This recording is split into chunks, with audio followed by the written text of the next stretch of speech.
उत्तर प्रदेश से इस वक्त की सबसे बड़ी खबर आपको बता दें कि योगी आदित्यनाथ ने उपचुनाव के लिए 30 मंत्रियों की स्पेशल टीम बना दी है। लेकिन सूत्रों के मुताबिक इस टीम में अपने दोनों डिप्टी सीएम को शामिल नहीं किया उन्होंने। केशव प्रसाद मौर्य और ब्रजेश पाठक को अपनी चुनावी टीम में जगह नहीं दी है। केशव प्रसाद मौर्य दिल्ली में थे जबकि जिस वक्त ये बैठक हुई और वो बैठक में मौजूद नहीं थे, लेकिन आपको बताएं ब्रजेश पाठक लखनऊ में ही थे, फिर भी वो बैठक में नहीं आए। और ये उपचुनाव की रणनीति के लिए ये जो सीएम योगी ने बैठक बुलाई थी, इस बैठक में ब्रजेश पाठक शामिल नहीं हुए, जबकि वो वहीं पर लखनऊ में ही मौजूद थे। तो उपचुनाव के लिए स्पेशल 30 मंत्रियों की टीम बनाई गई है, लेकिन दोनों ही डिप्टी सीएम इसमें शामिल नहीं है। सूत्र ये जानकारी दे रहे हैं कि सीएम योगी की तरफ से ये टीम बनाई गई और उसमें दोनों डिप्टी सीएम को जगह नहीं दी गई। आज जो मीटिंग हुई उसमें भी दोनों नहीं थे। और चलिए अब एक बार फिर से रुख कर लेते हैं लखनऊ का। अमित लगातार वहां से जुड़े हुए हैं। अमित, अपने अनुशासन के लिए हमेशा से बीजेपी जानी जाती रही है, अब ये जो ट्विटर के ऊपर केशव प्रसाद मौर्य लिख रहे हैं वो अनुशासन पर तो डेंट लगा है ना? देखिए, जाहिर तौर पे देखिए आज एक बड़ी बैठक थी मुख्यमंत्री आवास पे और मुख्यमंत्री योगी आदित्यनाथ ले रहे थे और 10 विधानसभा सीटों के उपचुनाव को लेकर बैठक थी।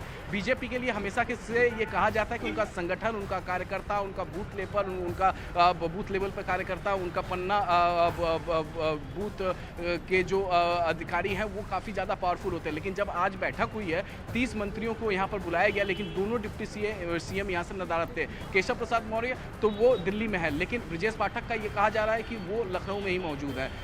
तो जब बैठक खत्म हुई, 1.25 घंटे बैठक चलती है, स्वतंत्र देव सिंह और सुरेश खन्ना बाहर निकलते हैं, वो मीडिया से रूबरू होते हैं और वो सीधे कहते हैं कि उपचुनाव को लेकर ये बैठक थी। लेकिन सवाल तो उठेंगे ना कि दोनों डिप्टी सीएम क्यों नदारद है इस टीम में, टीम 30 में दोनों डिप्टी सीएम क्यों नहीं है। और जिस तरीके से जेपी नड्डा से केशव प्रसाद मौर्य की मुलाकात, जिस तरीके से ब्रजेश पाठक ने पिछले दिनों कानपुर में वीवीआईपी कल्चर, जो योगी सरकार, खुद मुख्यमंत्री योगी आदित्यनाथ जो ड्राइव चला रहे थे वीवीआईपी कल्चर के खिलाफ, पुलिस एक्शन ले रही थी, उसके खिलाफ उन्होंने बयान दिया। तो सवाल तो उठ रहे हैं कि आखिरकार क्या सब कुछ ठीक नहीं चल रहा है। फिलहाल योगी को फ्री हैंड दे दिया गया है। मुख्यमंत्री योगी जो है 200 विधानसभा सीटों पर चुनाव के लिए लगातार वो मंथन कर रहे हैं। प्रभारी मंत्री उन्होंने बना दिया है। एक सीट पर 3 मंत्री का रेशियो रखा गया है। संगठन से भी वहाँ पर अधिकारी होंगे, उपाध्यक्ष, महासचिव, सचिव लेवल के होंगे, लोकल स्तर पर नेता होंगे। और जो रणनीति बनाई गई है, जिस तरीके से रामपुर और आजमगढ़ उपचुनाव उन्होंने जीता है, इसी तरीके से 10 विधानसभा का जो उपचुनाव है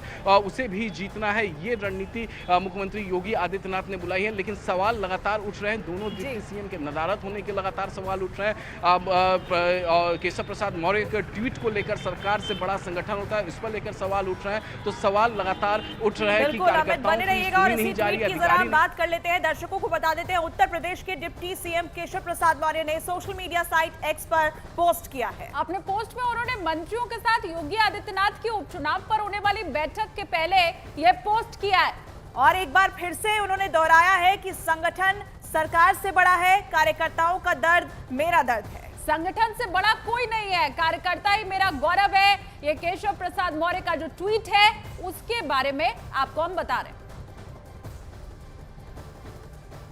और केशव प्रसाद मौर्य ने अपने बयान को दोहराने के लिए अपने ऑफिशियल हैंडल का इस्तेमाल किया और एक्स पर बतौर डिप्टी सीएम ने यह पोस्ट किया है। और पोस्ट में यही लिखा कि संगठन सरकार से बड़ा होता है, कार्यकर्ता ही गौरव है। उन्होंने अपने ऑफिशियल हैंडल से पोस्ट करते हुए कहा कि कार्यकर्ता का दर्द मेरा दर्द है। मतलब केशव प्रसाद मौर्य ये भी कहना चाह रहे हैं कि भले ही वो डिप्टी सीएम है, लेकिन उनके पद से बड़ा संगठन है, उनके पद से बड़े कार्यकर्ता है। तो ऐसे में सवाल उठता है कि क्या वो ये कहना चाहते हैं कि सरकार में कोई भी किसी पद पर हो उससे बड़ा संगठन है? आखिर इशारा क्या है? क्या कार्यकर्ताओं की सरकार में सुनी नहीं जा रही है? क्या कार्यकर्ताओं की अनदेखी की जा रही है? अमित हमारे सहयोगी लगातार जुड़े हुए हैं, जानकारी हम तक पहुंचा रहे हैं। अमित, केशव प्रसाद मौर्य के ट्वीट की सबसे ज्यादा चर्चा हो रही है। अपने ऑफिशियल हैंडल से उन्होंने ये पोस्ट किया है, मैसेज क्या देना चाहते हैं? सबके मन में यही सवाल उठ रहा है। वहां क्या बातचीत हुई है, क्या जानकारी आई है सामने? देखिए, केंद्रीय नेतृत्व के तरफ से साफ साफ कहा गया है कि यूपी बीजेपी के जो भी नेता हैं, उन्हें जो भी शिकायतें हैं, पार्टी में एक फोरम है, अपनी शिकायतें उस फोरम पे जाके करें, पब्लिक प्लेटफॉर्म पे वो ना करें, मीडिया में आके बयानबाजी ना दे।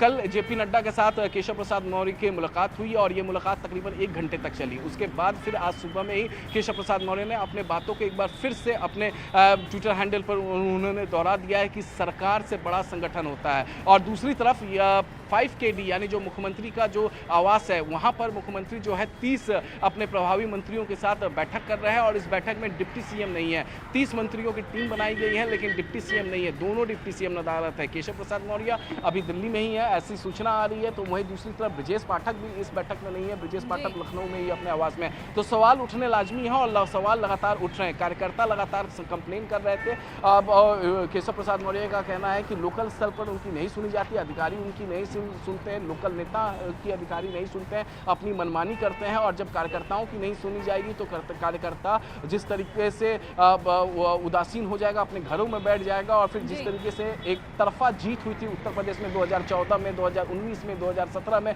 वैसी जीत नहीं हो पाई 2024 में। इसी का मेन रीजन है। तो इसी को बार बार, चाहे वो प्रदेश कार्य समिति की बैठक में क्या 10 सीटों के ऊपर जीत मिलती है या नहीं, ये भी देखना होगा। लेकिन सवाल फिलहाल उत्तर प्रदेश बीजेपी में जरूर उठ रहा है। बहुत शुक्रिया अमित इस तमाम जानकारी के लिए। देखिए, केशव प्रसाद मौर्य के बयान पर एनडीए में बीजेपी के सहयोगी दल निषाद पार्टी के संजय निषाद ने यह कहा है कि यह तो सही है कि संगठन हमेशा सरकार से बड़ा होता है। नहीं, गलत लोग कयास लगाते हैं। ये तो लोकतंत्र का नियम ही है। लोकतंत्र का नियम है कि भाई लोकतंत्र में निचले पावदान पर रहने वाला व्यक्ति सबसे ज़्यादा महत्वपूर्ण होता है। उसे कहते हैं भाग्य विधाता है और उसको मंदिर में लाने का काम कार्यकर्ता करता है।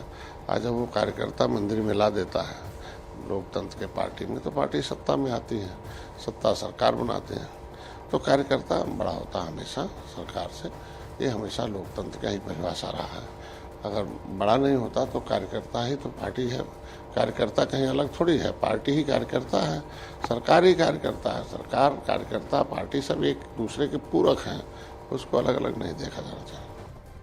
उत्तर प्रदेश के पूर्व मुख्यमंत्री और एसपी सांसद अखिलेश यादव ने बीजेपी पर तंज कस दिया है और सोशल मीडिया प्लेटफॉर्म एक्स पर उन्होंने पोस्ट भी किया है। एक्स पर पोस्ट करते हुए लिखा है, बीजेपी की कुर्सी की लड़ाई की गर्मी में उत्तर प्रदेश में शासन प्रशासन ठंडे बस्ते में चला गया है। उन्होंने ये भी लिखा कि तोड़फोड़ की राजनीति का जो काम बीजेपी दूसरे दलों में करती थी, अब वही काम वो अपने दल के अंदर कर रही है और इसीलिए भाजपा अंदरूनी झगड़ों के दलदल में अब दस्ती चली जा रही है। अखिलेश यादव ने कहा कि जनता के बारे में सोचने वाला बीजेपी में फिलहाल कोई नहीं है।